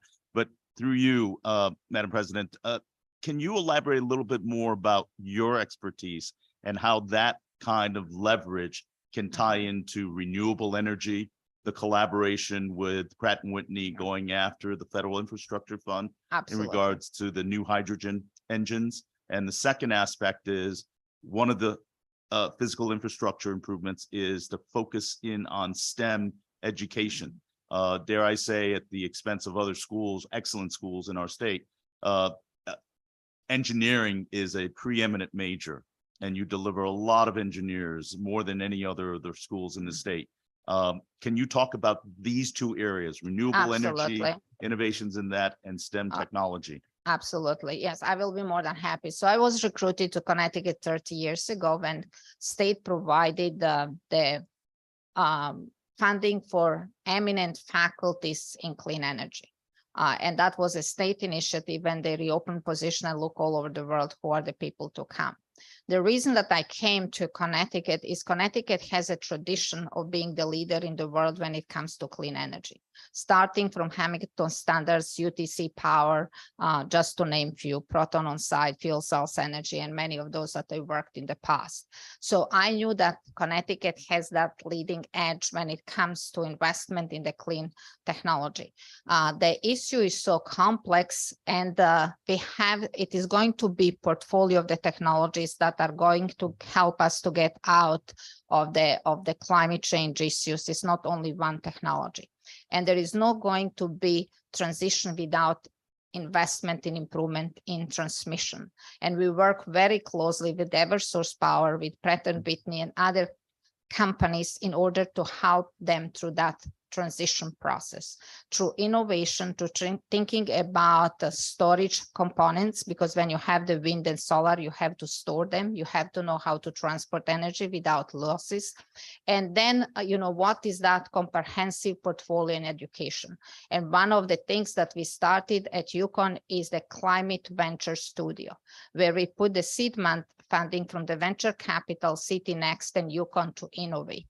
Because if we don't innovate and address challenges of today, it's going to be very late when it comes to climate change. So we are very aware of resilience of our coastals, quality of the life, and cost of the energy. So what we are looking at UConn to work with our partners and the state university and define what are the needs for the engineers, what are the skill sets, how do we provide not only as UConn alone, but as a higher education of Connecticut, the workforce need that all companies need, including Eversource, Pratt & Whitney.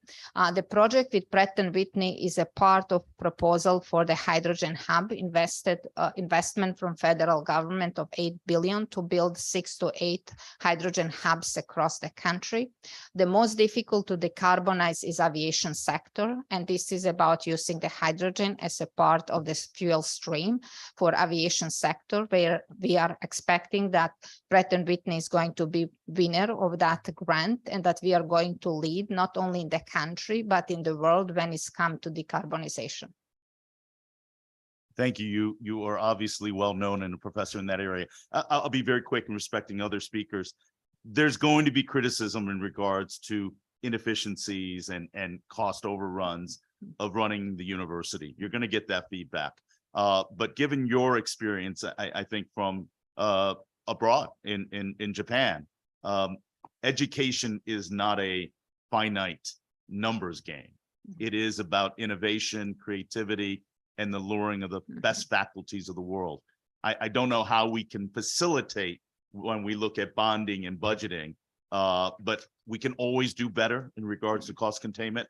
And maybe if you didn't have to deal with excess benefit costs that the state of Connecticut impacts on you, you may be more efficient in your spending. But that being said, I think it's important for us as a legislative body to understand the importance of academic research and excellence, and that you have to make a physical structure and commitment, but also a concerted effort. I think one of your big components in the budget request was your faculty entrepreneurship initiative, which you are a product of and benefit from. So I think that is the critical element. We need to push UConn and its innovation and creativity to the forefront, and we have to make that proper investment. So I appreciate your leadership and thank you for the indulgence of time. I Mr. Chair. appreciate your comment. And as somebody who comes from industry, I always think of the lean operations. So we are looking where we can consolidate, when we can be more efficient. You know, we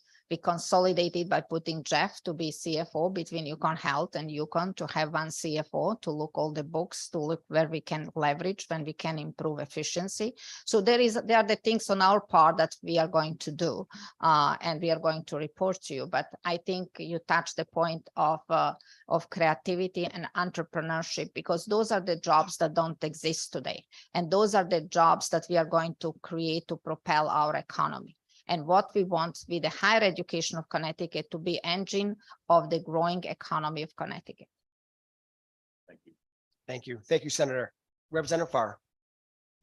Thank you, Chairman. Hi, everyone. Thanks for joining us. I have two questions.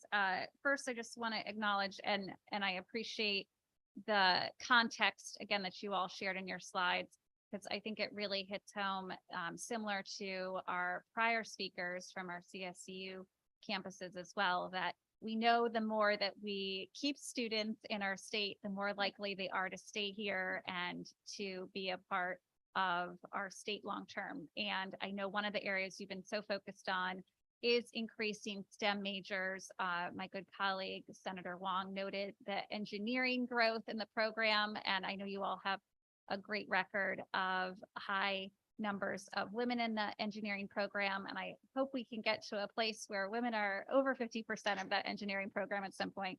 But I did want to highlight your original bonding request, as you noted, had included that demolition of Torrey Life Science to pursue a new building there. And you noted that right now you're kind of stepping back from that request to focus on operating expenses. But I did want to ask, I know that there's ongoing maintenance issues with that building. So could you speak to, with kind of this choice, what it means on the other side of this for maintenance costs? It is, and we are very mindful that everybody has priority, and the priorities of everybody have to be heard and understood. So this was our priority when we presented, but now when we think of operations, so in last 10 years, we spent more than 90 million in maintenance and approval of that building in order to have the safe building. And that building is end to the life. So for me, the safety of our students and people is the #1 priority. And I don't think we should spend more money in renovating that building, because it is just not repairable at this point.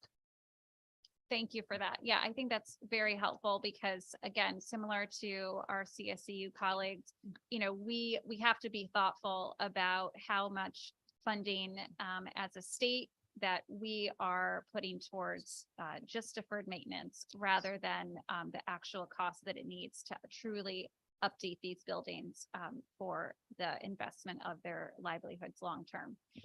Thank you for that answer. And then secondly, going to the 33 million for UConn Health deferred maintenance. I know that some of us over the years have seen some of those deferred maintenance projects come to life, but could you speak to, are there specific items that these $33 million would go to in the next 2 years? I know we've seen a range of projects that have to do with energy or lab upgrades. Is that the mix of projects that are in this, or if you could just illuminate us on Yeah, what that would I would first really express my appreciation for legislator and governor provided us in last 2 years the funding to address the maintenance. And we took many of you on the tour to show you the chiller and boiler at Yukon Health, and we were all running up the stairs, not to spend a lot of time there. And I'm so appreciative of the money that you provided there. But then it comes also to life of the equipment, and I will ask CEO Dr. Liang to elaborate more what is objective and how to use, and he will be very specific. Thank you. Thank you very much. So just to give you some examples, we have the lab medicine department, which does all the blood tests. As we have increased our clinical activities, there's increase in the activity of the lab medicine. They're still using the HVAC system from 55 years ago, and actually it's not safe anymore. So we need to renovate new space. And I think deferred maintenance dollars would be a good place to spend. Other than that, the rusty pipes, the water chiller, and down in the sub basement, they need to be replaced. Leaky roof, we have had some incidents of that, and we have to stop the operation for patients because the water was dripping down. And those are just some of the examples. Thank you. Thank you for that. Thank you. As living somewhere, I know all of the state is served by Yukon Health, but I certainly have any number of constituents being so close that utilize the Yukon Health services. So being able to hear some of those examples, it's very helpful. So thank you for your responses, and thank you to the chairman. Thank you, Representative Farrar. Representative Piscopo. Thank you, Mr. Chairman. And Representative Farrar asked the questions I was going to ask. I want to extend my thanks for members of the subcommittee for your hospitality on our tour. It was quite enlightening. I appreciate your in-depth presentation because we with Yukon 2000 we see a pretty large sum of money getting allocated every year. So it's good to see the plan, the actual plan. So I appreciate you breaking that down for us. And my question goes to just a couple months ago, we met here and we had an Easter during this session. It took 25 million, if I remember correctly, it took 25 million from Yukon 2000 it applied it to this year so that you can leverage some private public funding. And it took it off the back end, if you will, of Yukon 2000. Do you recall that session we had? I think it was in February. Yes, I think that's on the hydrogen hub, and this is investment for the building the facility at Yukon that can address the project. So there is significant funding coming from Department of Energy and Pratt & Whitney, but in order to bring that demonstration to the large engines of the hydrogen, we have to construct the smaller facility at Yukon, test on the smaller cells, put on the trolley, and then transfer that to Midtown facility. So that money, and I will have Jeff to elaborate more how the deal was structured, but it's actually to support that project because federal government requires the funding from state in order to be competitive, as well as from the private sector.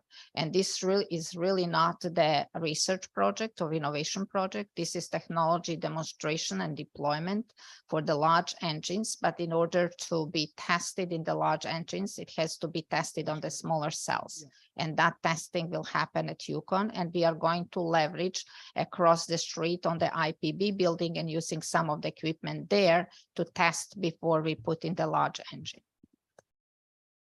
And on that, on page 12, you'll see in the bond funding in the section over there, we do have a note that $12 million has been basically removed and as going over to DECD for that project when we did that. So, and the numbers we're actually presenting to you are reduced for the bonds for those. Got it. Thank you, Ed. This subcommittee is always concerned about deferred maintenance. It didn't come up. Did it come up off the healthcare deferred maintenance budget? Is that where we got? Is that where the 25 million is coming from? No, that was separate. So that's part of and that 12 million for the bonds is part of the next gen line, which was there. So the 25 million for Yukon Health was not affected by that. I got you. Thank you for the clarification. Appreciate it. Thank you. Thank you, Representative. Any further questions from any members in the room. Rep Doucette. Thank you, Mr. Chair, and thank you all for joining us today. Madam President, just one question. Are you going to Albany, and do you have an extra ticket for me? And I have sad news. I have only 4 tickets and all of them are claimed. So if I find some of the tickets, I will make sure Joanne knows. So I would love to have all of you, and let's cheer for Huskies, because I think their success is our success for our state. So I agree, but maybe I can go with you to the next round. No, but seriously, I did want to follow up on the Torrey Life Sciences building, and Representative Farrar said perhaps, I mean, obviously, you have a comprehensive request here, and that perhaps you maybe step back from that request, but I did want to give you an opportunity to talk about it. First, I guess, question, have you stepped back from that request? And if we're not going to do it now, when do you envision us doing it? And tell us a little bit about that building more. Is that more of an undergraduate student focus? That building has a labs, has a teaching rooms, and it's for the life science. So faculty in biology, ecology, everything created to life science teach there for many years. In that building, we have mold, we have leaking roof, we have the foundation that is sinking. And when I look the architects and repairs and the fact that in last 10 years we spent 90 million, I'm fully aware that this is not safe building any longer, that people should not live in those environments, and that we have to start gradually to evacuate people and stop teaching in that room. We made requests for this year, but as we said, everybody has priorities, and we understand how difficult is your job and your position. And that's what we says, can we pause for 1 more year, but really have that on agenda and getting approved for the next year, because I simply believe it's not safe. We took OPM secretary for a tour.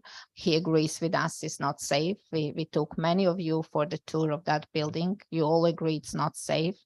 And when we say something is not safe, I think it's time for us to address, because our children live and work in those buildings, and it's undergraduate students.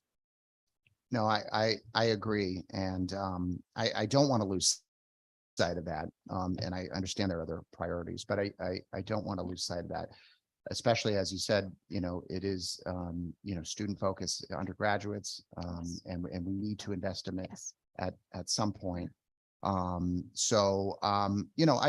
personally would like to see that stay on the table and us not lose sight of that, because, having been around here a few years, I know that, we can be focused on one thing and then lose sight because something else is always going to pop up. And if we continue, as we do on the subcommittee, talking about deferred maintenance every year, I mean, we could fall in a trap of letting that be our focus from year to year.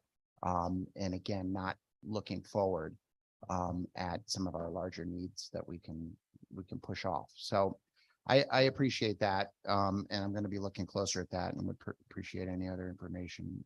Thank you. I appreciate your comment. Thank you. Thank you. Thank you for your questions. Just a few more questions.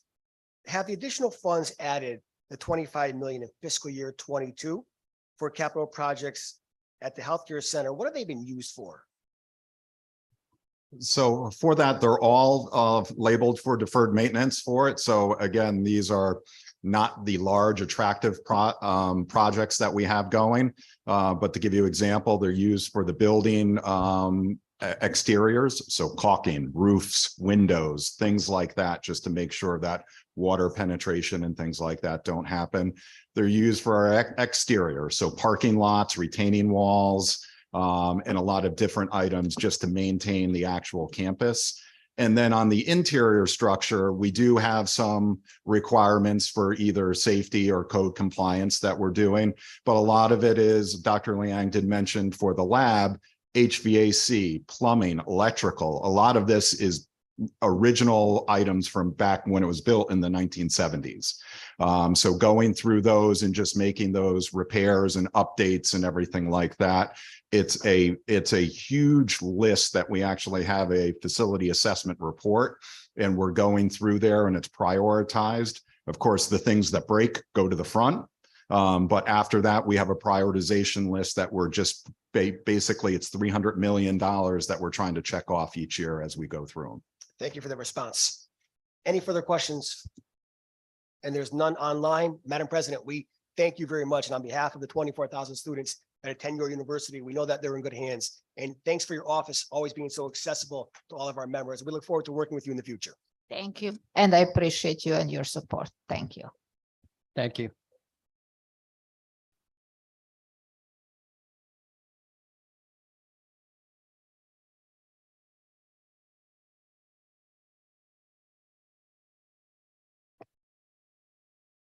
So we have finished a little early, and the Commissioner of Education is here. And she also has to go over to the Education Committee as well and testify, I'm sure. So let's just take the Education Committee while they're here and not make them wait.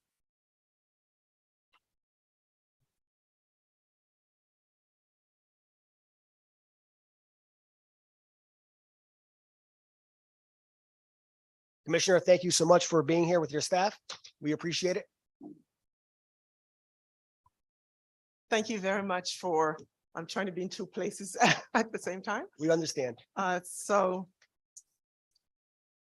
Whenever you're ready, you may begin. Sure. Perfect. Thank you. So good afternoon, Senator Moore, Representative Napoli, Senator Martin, Representative Piscopo, and members of the Bonding Committee. My name is Charlene Russell Tucker, as you know, Commissioner of the State Department of Education, and I appreciate the opportunity to appear before you to discuss the Department of Education bonding needs. The most recent charter school facility bond awards were approved by the State Bond Commission July and September of 2018 to provide funds to assist state charter schools in financing school building projects and general improvements to school buildings. In total, $7 million was issued for this purpose based on submitted charter school applications to the department. There's currently an unallocated balance of $7 million that is marked for the charter school facility bond projects, of which 2.9 has been sent to OPM for inclusion in next bond agenda. And we're appreciative that the governor's budget authorizes $5 million in each year of the biennium for this purpose. The most recent low performing school bond award was approved by the State Bond Commission in December 2022 to assist targeted local and regional school districts for alterations, repairs, improvements, technology, and equipment in low performing schools. A total of $6.1 million was issued for this purpose based on submitted applications from our districts. There's currently an unallocated balance of $5.1 million that was marked for low performance bond projects. And we're appreciative that the governor's budget recommends authorizing $5 million in each year of the biennium for this purpose. Finally, in addition, a Public Act 2218 authorized $20 million for capital expenses for magnet schools operated by the regional educational service centers, of which up to $10 million is specifically authorized for CREC, the Capital Region Education Council, and we're in the process of determining the application process for the rest in utilizing this fund. So thank you for the opportunity to present for you today. I'm here with my team to answer your questions. Okay, great. Thank you. What is the current demand for capital dollars for charter schools? So, and I'll have my team jump in with our charter schools. We've had some applications that we've been holding. So if Irene Parisi, our Chief Academic Officer, can give us some more details. Sure. Thank you, Commissioner. Actually, I do want to call Robert Kelly, our program manager for the charter schools, to see if we're, and even Leah Grenier, to share some more details. Good morning, Rob Morning. Kelly. Thank you for your question. Yeah, we've got basically 20 state charter schools operating in the state of Connecticut. They're serving close to 11,000 students.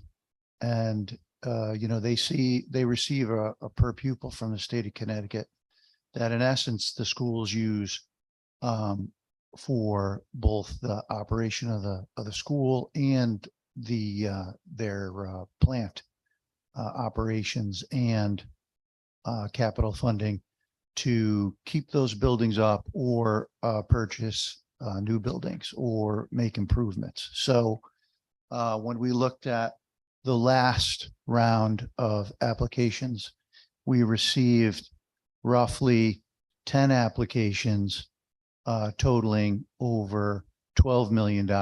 And we had, we awarded 2.9 million. So there was need that went unsatisfied. Thank you for your response. Are there any further questions from members of this committee? Representative Piscopo.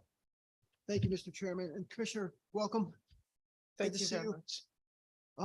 Thanks for coming in early. I understand you have to leave, so I'll ask you just a quick question. I see your grants and aid for regional education service centers. There's a pretty sizable unallocated balance in there, but you haven't requested anything in the next 2 fiscal years, nor has the governor authorized anything within the next 2 fiscal years. Is there, could you give me is there any explanation for that, or is? I love Leah Grenier. Thank you for your Thank you. question. Good afternoon, Leah Grenier. Yes, we were very appreciative of the legislature, including 20 million for the purpose of magnet capital improvements in last year's budget bill.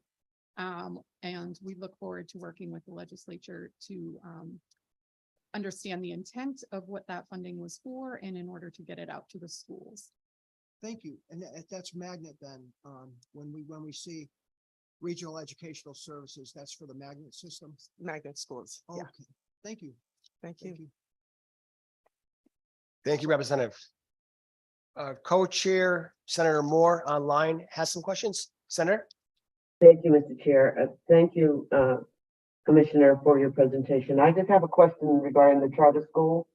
You said you put in 2.9 for the next agenda to the governor on bonding. Can you tell us what that 2.9 is for? Yes, be happy to do that. So as you know, by definition, the funding is for school building projects, improvements, and the repayment of debt for those same things. So what you have before you is 2.9 million distributed across 5 charter schools. 4 of those are for the reimbursement of debt repayment on prior school building projects or purchase of school buildings. And then the 5th is for upgrades to an older building that's in South Norwalk for side-by-side charter school, and it's for the electrical service upgrades, some HVAC work, some renovating of a staff room, and some exterior doors and flooring throughout the building. The building is quite old. I don't have an exact figure for you, but it's brick and mortar, old Catholic parochial school. If I had a guess, built, around 1920 or so. Thank you. And then I just have a question about the project in Danbury. Is there any consideration for funding for the potential project for a charter school in Danbury? So Senator, are you referring to the one that has not yet gotten the approval from the legislature for funding? Yes. The Danbury Charter School. So as of this, so the board, just from a process perspective, our State Board of Education gave them their initial certificate of approval, but really that is still just funding, kind of a concept, because they're not officially a charter school until they're funded through the legislature. And so and that's not bonding, it's appropriations? Appropriations, that's correct. Thank you. Thank you, Mr. Chair. Thank you, Senator Moore. Any further questions? Rep. Doucette? Thank you, Mr. Chair. Thank you, Commissioner, for Thank you. joining us today. Wanted to give you an opportunity to talk. I had some questions about the low performing schools program. It looks like you are in line with the governor's request for 5 million each year. I noticed that's down from calendar year 20, which was 10 million. But that may just be kind of a baseline funding for that program. So a couple of questions. One, could you tell us more about that program? And then I guess two, is 5 million enough? Given the needs that you see and the criteria that are used to allocate those funds. So thank you. The low performing schools funding is used for alterations, repairs, and improvements, technology, and improvements to address their promoting learning, health and learning in their schools. And I'll check in with Irene for what their asks are right now. So the low performing school is a competitive RFP that we issue for those schools that are categorized as low performing category 4 and 5 schools. And in the past, we had about 30 that were awarded funds to do more of the grants and aid for technology because it was during the pandemic. For this latest wave of RFPs, it was that and for any capitalized project. So what we saw, and based on the RFP submissions, about 24 schools would receive an award. We did see an increase to modernize their classrooms, specifically STEM labs or science labs, and to just create new spaces for the students to use in the school. And I'll also add as well, having gone out on recent visits, that there's been a lot of upgrades to technology that our districts have used their COVID relief funds to support, which is really great because they're kind of one-time purchases that they've been able to do. So that may be impacting some of what they're requesting of us right now.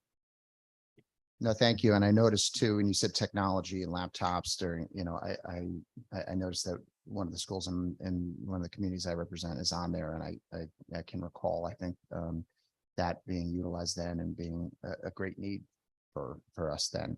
And you may have mentioned it quickly in there, but in terms of you said there's an RFP process, how many applications and what was the total need of all the applications submitted in proportion to what was able to be granted?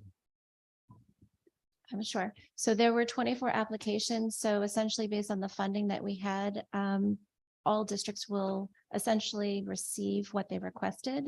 There might be some slight, there are certain things that are not allowable. So if they put like licensing for software programs in their proposal, that's not allowable with these funds. So essentially there would be a small decrease, but everyone would potentially receive everything that they requested in the 24 that we received. So there, yeah, that meets that. Okay, that's good to know. But again, I imagine that there's probably even more need out there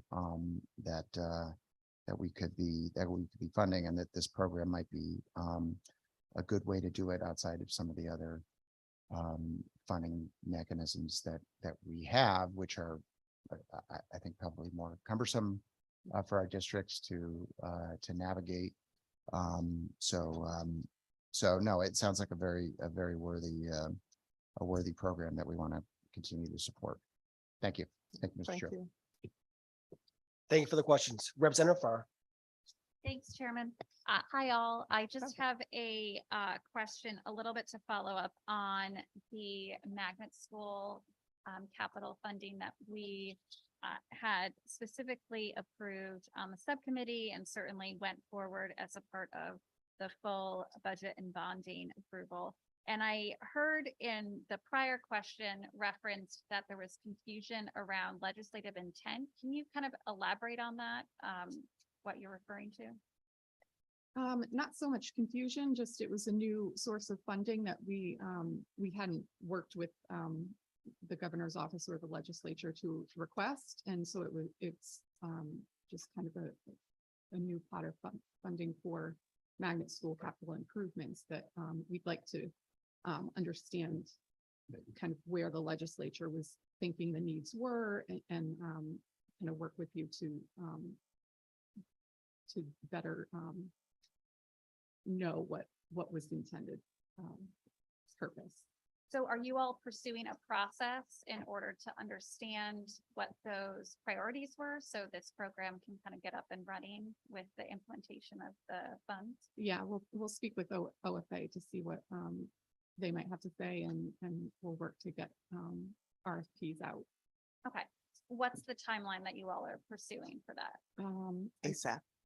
I'm sorry. I said as soon as possible. Okay, okay, that we need yeah. to do that. Yeah. We know how important that is, so absolutely. Okay, that would be great. Yeah, and certainly I think for those of us that are well served by many of these magnet schools, particularly by CREC and in the capital region, I think when we looked at the number of, again, deferred maintenance that was happening at many of these facilities, just like we've heard from earlier today, we're especially mindful of making sure that they can make plans to start to implement some of these needs. So if there's any way that you need additional support from us as a buying subcommittee, that work, please let us know. So thank you. Thank you for that.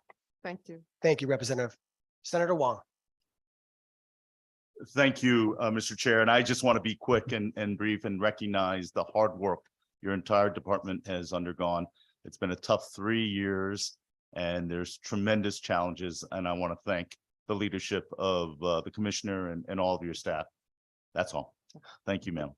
Thank you very much. Thank you, Senator. Any further questions? And I don't see anyone online, and we promised Rep. Curry that we'd get you there on time, and thank you so much for being here.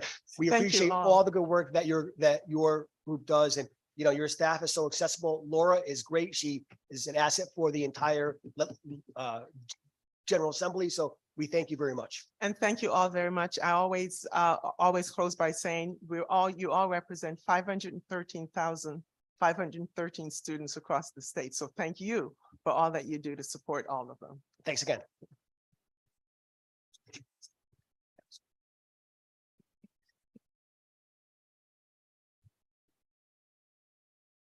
Okay, so we will have a brief break until 1:30, and we will reconvene again at 1:30. Thank you so much.